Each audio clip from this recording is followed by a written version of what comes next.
Astérix aux Jeux Olympiques. Ça va pas être trop horrible, si? Il n'y a qu'un moyen de le savoir.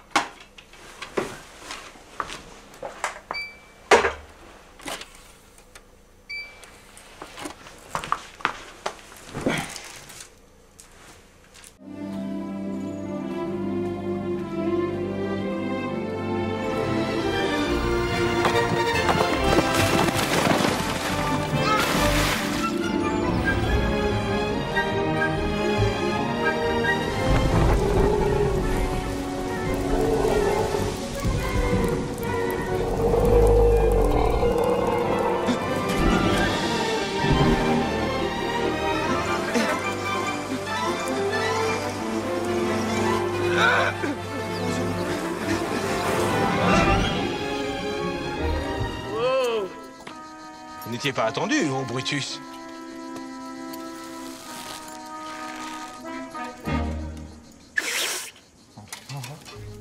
Titi! Titi! Titi! Non, doucement, Titi! Doucement, doucement.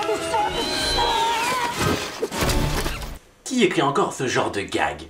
Alors là, en fait, le faucon, il lui fonce dessus et lui, bon, il tombe par terre. Donc il y a ce type, Alafolix, qui est amoureux de la princesse de Grèce parce qu'il a vu sa tête sur une pièce. Ok, mais le roi veut qu'elle épouse Brutus, le fils de César. C'est bien, parce que ça a jamais été fait en plus. Je suis tombée amoureuse de ces mots. Oh! Ce sont les mots d'un poète. Tous sont gravés au plus profond de moi. Je sais que vous aimez la poésie, et ça tombe bien. J'en suis moi-même très féru.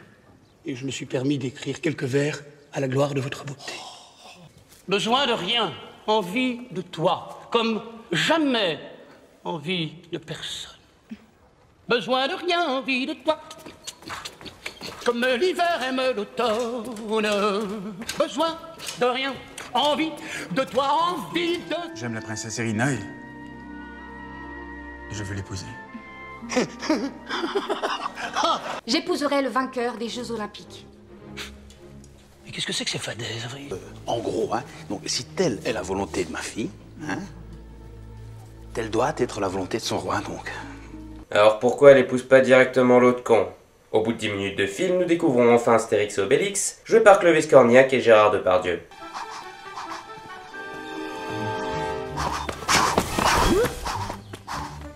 On vous voyait trottiner, alors... Bah, on se disait qu'un sanglier vous courait peut-être après. Trottiner? Comment ça, trottiner? Je suis Claudius Cornelius, l'homme le plus rapide de l'Empire romain. Eh, oh! C'est moi le plus fort! Eh, c'est moi qui ai été sélectionné pour représenter Rome aux Jeux Olympiques par Jupiter! Aïe aïe aïe aïe aïe aïe aïe aïe. Le piaf de tout à l'heure jouait mieux que lui. Pourquoi avoir choisi un boxeur pour jouer Cornodurus? Ok, il ressemble vaguement au personnage de la BD, mais ce n'est pas une raison. Dans ce cas, pourquoi pas Francis Allan pour le rôle de Jésus?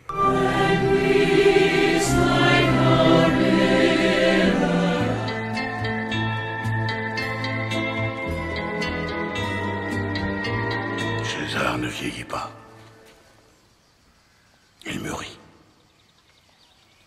Ses cheveux ne blanchissent pas, ils s'illuminent. César est de la race des seigneurs. D'ailleurs, le César du meilleur empereur a été décerné à César. Avez-moi.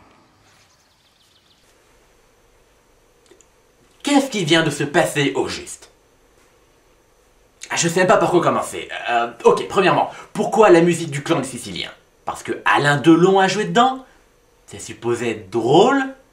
Je sais pas, peut-être que ça l'est après tout. Tiens, voyons voir ce que ça donnerait avec Gérard Depardieu par exemple.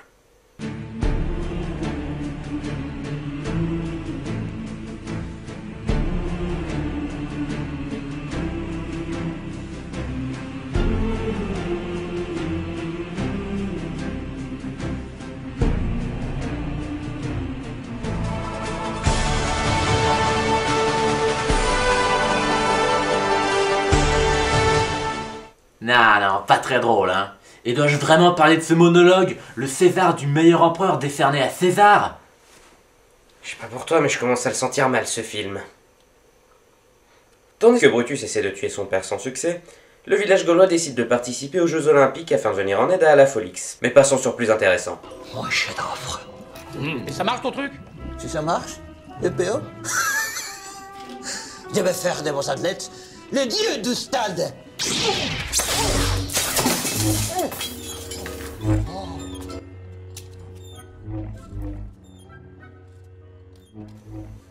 T'as du whisky ou un truc fort? Derrière le bar. Me ramène la bouteille.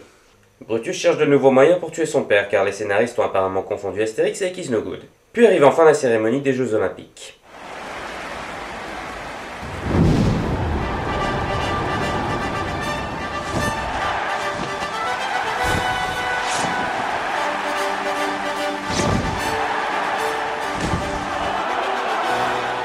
Je m'y connais pas énormément en histoire, mais je suis vraiment pas certain que les Égyptiens pouvaient participer aux Jeux Olympiques à l'époque.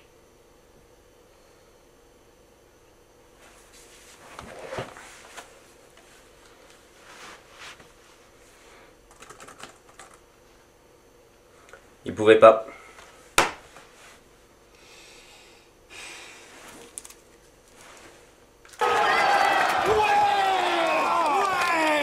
Quel bel organe! Je vous remercie. Vous êtes musicien? Je suis barde gaulois. Oh mon Dieu, mais moi aussi, je suis barde. Je suis Assurance Tourix. Oui, c'est moi. Assurance Torix. Mais je connais toutes vos chansons par cœur. L'Armorique, Géragovie, c'est fini. Laisse-moi kiffer la Gaule avec mon mec. Non, c'est pas moi, ça. Francis Lalanix. Je suis fan de vous. Ah, mais moi aussi, je suis fan de moi. Sérieusement? Voilà tout ce que vous avez trouvé pour Astérix? Des références de merde en chansons et des guest stars has-been. Quel genre d'abruti peut trouver ça drôle? C'est affligeant. Et au passage, mention spéciale pour Franck Dubosc qui interprète avec brio le rôle complexe et tout en finesse de Franck Dubosc. Brutus boit une potion pour le rendre plus fort, mais ses muscles se percent et il s'envole comme un ballon de baudruche. Ce qui renforce mon hypothèse que le film ait été écrit par des enfants de 4 à 6 ans. Astérix, qui n'a décidément pas beaucoup de présence à l'écran pour un film qui s'appelle Astérix, remporte une épreuve grâce à la potion magique suivie par Obélix. Mais dénoncé par Brutus qui découvre la tricherie, les deux Gaulois doivent alors passer un test de dopage. J'accuse ces Gaulois d'avoir bu de la potion magique qui les rend invincibles.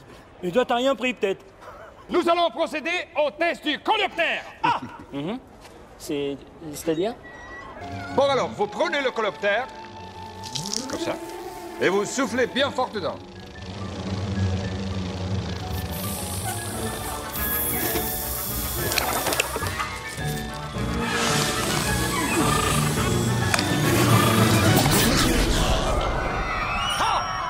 Vous avez vu?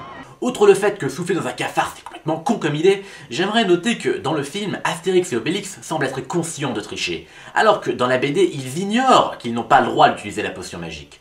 Dans un sens, ça montre bien la mentalité des scénaristes. Alafolix? Un baiser, mais à tout prendre, qu'est-ce?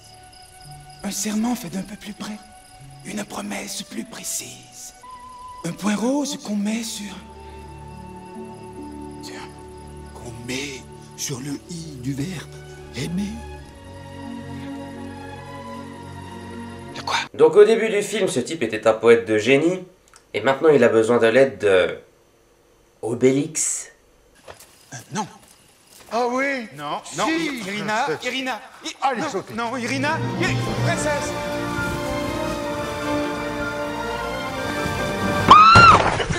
Bon d'accord, ça n'arrive pas vraiment, mais ça aurait peut-être été mieux vu la scène qui suit.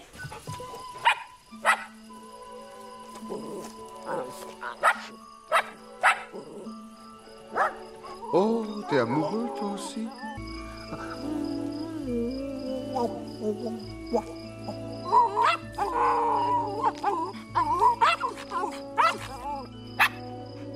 Poulvord débarque faire son show, vu qu'il est manifestement le héros du film. La preuve, puisque ça enchaîne directement sur une autre scène avec lui.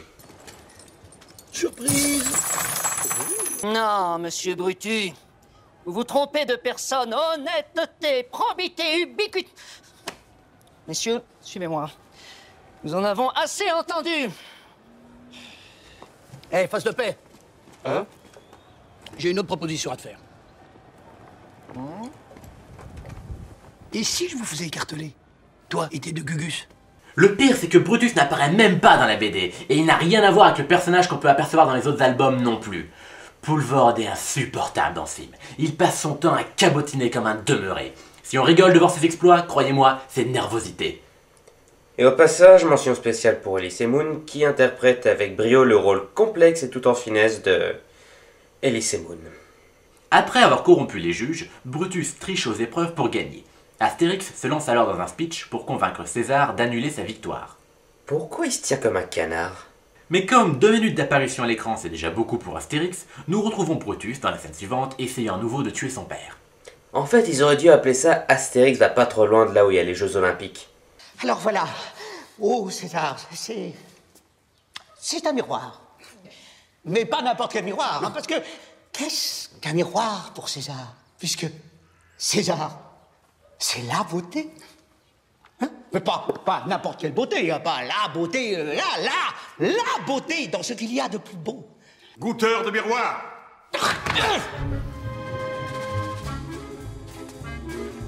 J'ai perdu la tête depuis que j'ai vu Suzanne. Je perds la raison chaque fois.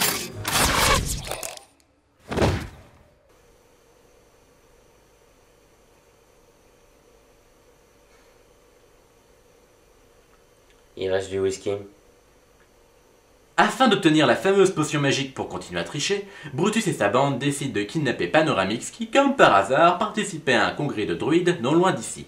En Grèce donc.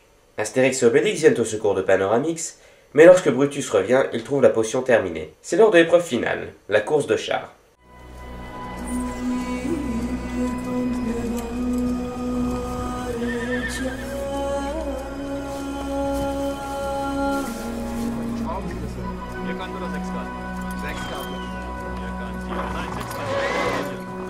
Le sable est humide. Le terrain va être très lourd. Oh putain, c'est pas vrai! Balancer un chanteur ou un sportif n'est pas un gag en soi! Ce n'est ni drôle, ni intéressant, ni cocasse, ni quoi que ce soit! C'est juste de la merde! De la merde! Oh, et vous pensez que c'est juste un petit clin d'œil comme ça en passant? Non! On va se taper toute la course, bien sûr! Toute la putain de course de fin dédiée à un pilote de Formule 1 dans Astérix! Tout va bien, Michael. Tu as un 10e de sablier d'avance. Ok. C'est maintenant que tout se joue, les gars. Jean, j'ai besoin de plus d'adhérence. Ok, montez les roues double adhérence. Vite.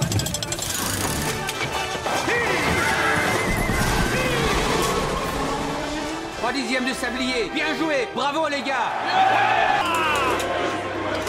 Plus fort. Pendant la course, Brutus use et abuse de sa force décuplée pour passer en tête, ce qui donne lieu à une avalanche d'effets spéciaux pourris, parce que pourquoi s'emmerder à écrire des gags?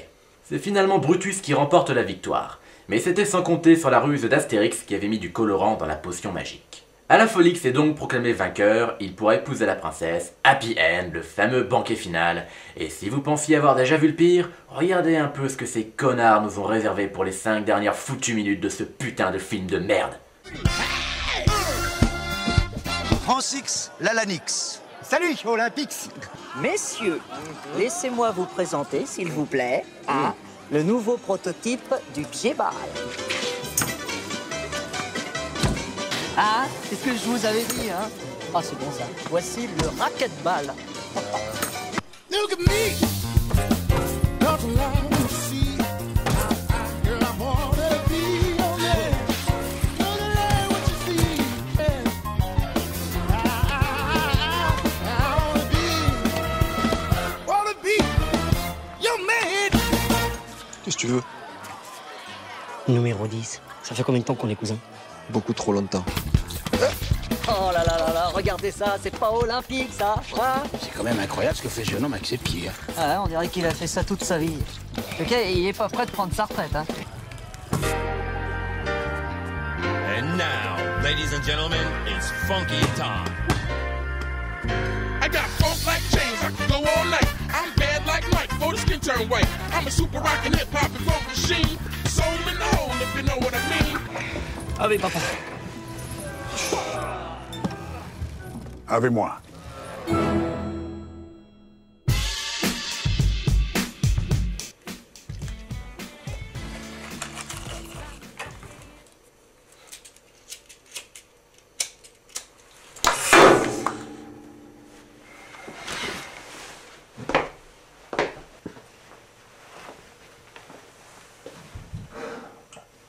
Ce n'est pas un mauvais film. C'est l'antéchrist du cinéma. Sérieusement, si vous avez souffert en regardant cette vidéo, imaginez 1h50 de ça. 1h50. Chaque scène, chaque plan, chaque réplique est un hymne au mauvais goût. Tellement insultant. Pour Goscinny déjà, utiliser Astérix comme prétexte pour balancer leur guest star de merde afin de se faire du fric grâce aux pauvres teubés qui vont payer une place parce que Zidane est dans le film. Même Uderzo avait été moins cruel lorsqu'il a commencé à violer la licence en balançant des putains d'extraterrestres dans ses albums. Frédéric Forestier et Thomas Langman n'ont eu aucun respect pour l'œuvre qu'ils étaient censés adapter.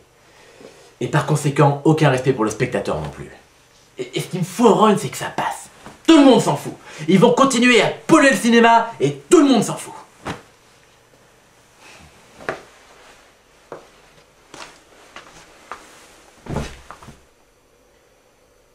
Putain de film. Ouais.